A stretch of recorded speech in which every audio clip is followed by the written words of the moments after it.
Hello, I'm Courtney. What's up? And welcome to Book Talk. Today I'm going to be discussing The Hating Game by Sally Thorne. And I finished this book yesterday on the second day of BookTubeaThon. If you didn't know, this week is BookTubeaThon when I'm filming this video. And this was on my TBR and I basically read it in a day. And oh my goodness gracious, I loved this book. It was so much fun.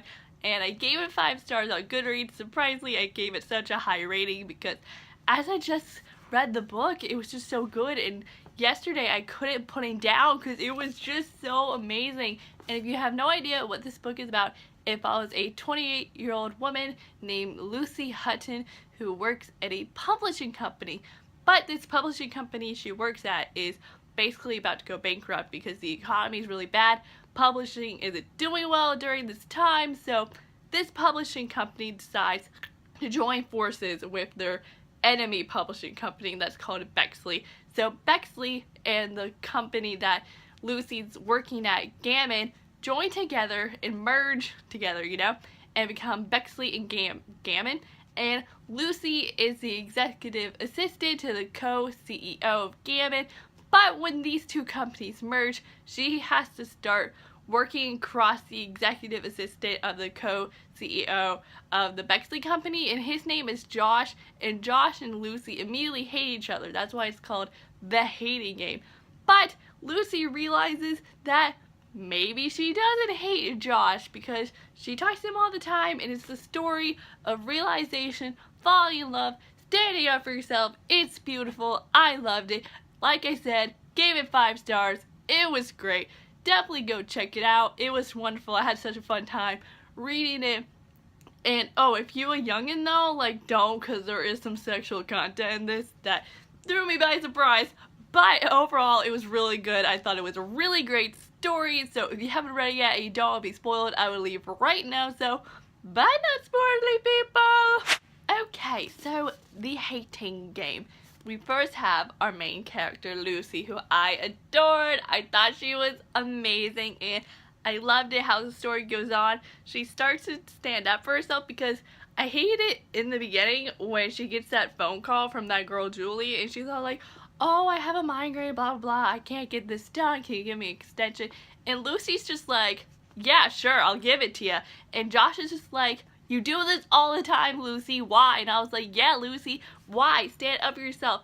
And when Julie called again, and Josh is just like, I swear, if you give her an extension, I'm gonna kill you.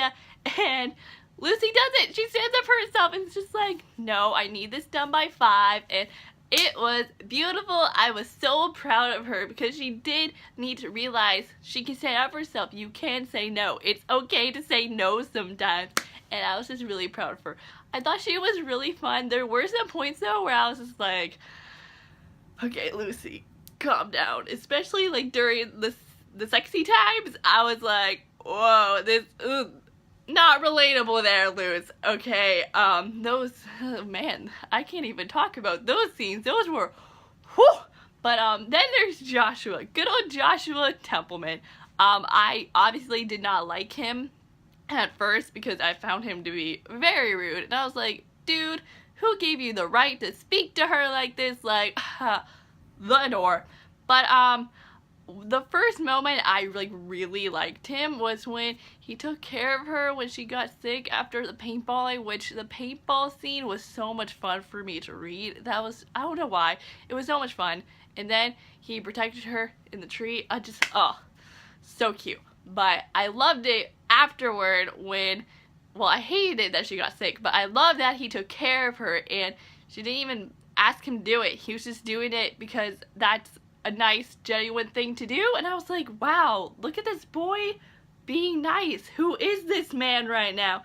And then he even called his brother to check on her, which this whole conversation with brother Patrick. Let me just say, Patrick can go choke. I just think it's, I hate to say it, but he's such a butthole for getting married to Josh's ex. And I know Josh was all like, oh, it was never gonna work out anyway, blah, blah. He's moved on from Mindy. It's fine. And that's great. But still,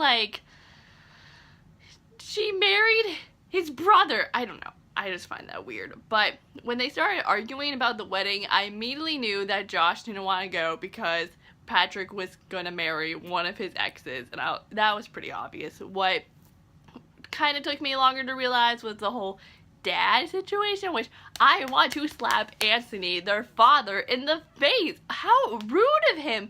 And I felt so bad for Josh. I wanted to give him a hug when he told the story about how he had a pre-med party after he finished pre-med, and his father didn't even come to it, and Josh just sat alone drinking and no one noticed that he was gone, and I felt so bad. And that's one of my fears. If something like that happened to me, I probably would die, because I have struggles with loneliness. That's a long story. We're not going to be talking about that, but I felt so bad for him, and it just made me feel grateful that I have a dad who loves me and talks to me. Anthony doesn't even talk to him, and it was terrible. But the end when they're at breakfast and Lucy goes off on him, I was living during that moment. I was like, yes, yes, yes. It was amazing. It was so good. And then Anthony realized how big of a douche he was, and he was like, maybe we can talk about your work one day. And I was like, look at that baby step. Made me so proud. I felt like a proud soccer mom, and I kind of want a sequel to this just to see their relationship. I want to see Josh talk to his dad. I want to know. I just want to read more about Josh and Lucy, because they're adorable, okay? My gosh, though, their relationship, I obviously knew they were going to fall in love, because this is a contemporary book. That's what happens. But what threw me off was 80 pages into the book, they go into the elevator, and all of a sudden, Lucy's pressed up against the wall, and they're hardcore making out. And I am just like, what the heck is going on? Because, they hate each other in the beginning. They have all these games going on and everything. And that scene, that elevator scene, was just so random, and I was like, but you hate each other. What? So weird. That threw me completely off. And then there was the paintball scene, and then he took care of her, and I was like, my heart was a mess. I didn't know how to feel.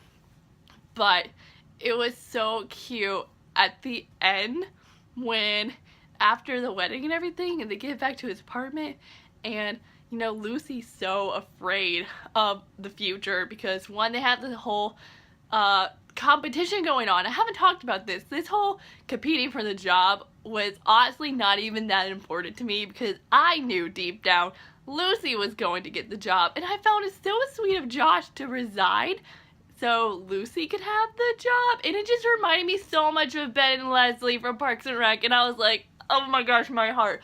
But that wasn't a big deal. I knew Lucy was going to get it one way or the other, but it was so sweet at the end when Josh tells Lucy first that he loves her, and he's just like, I always have, and he talks about, Lucy always talks about that smile she gave Josh when they first met and how he didn't smile back, and he explains himself at the end being like, if I had smiled back at you, I would have immediately fallen in love, and that still happened. Anyway, I've always loved you. And then he talks about how, his walls are the robin blue, he wears the shirt, her dress is blue, and it's all that because of her eyes. And even though that's so romantic, at the same time I was like, okay, but that sounds just a little bit stalkerish. I can't talk.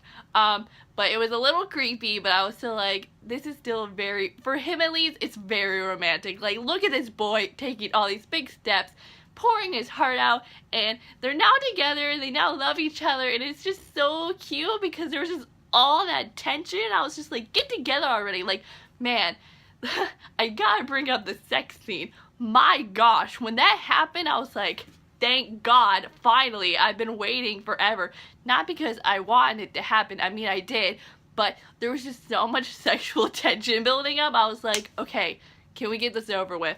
And it finally happened, and I was like, thank you, because I don't really like reading sex scenes, so I just wanted to get it over with. And they were just pulling it out, because that's what Josh likes to do. And I was like, not a fan. But they're together now, and it was so cute how the book ended. I just felt so happy. And now they're starting a new game, and it's not a hating game, but it's like loving each other game. And I was just like, oh, it's the starting over game. That's what it's called. Oh, it's just so cute. I'm so happy for them. I wish there was a sequel. I want more. I want to see Josh and his dad talk things out. I really want to see that.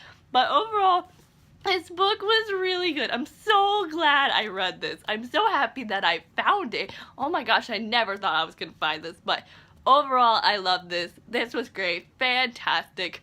So good. And I think that's all I have to say for this review. Thank you all so much for watching this book talk. And I am Courtney. I'll see you all next time with a new video up soon. So I will see you then. So, bye! Yo!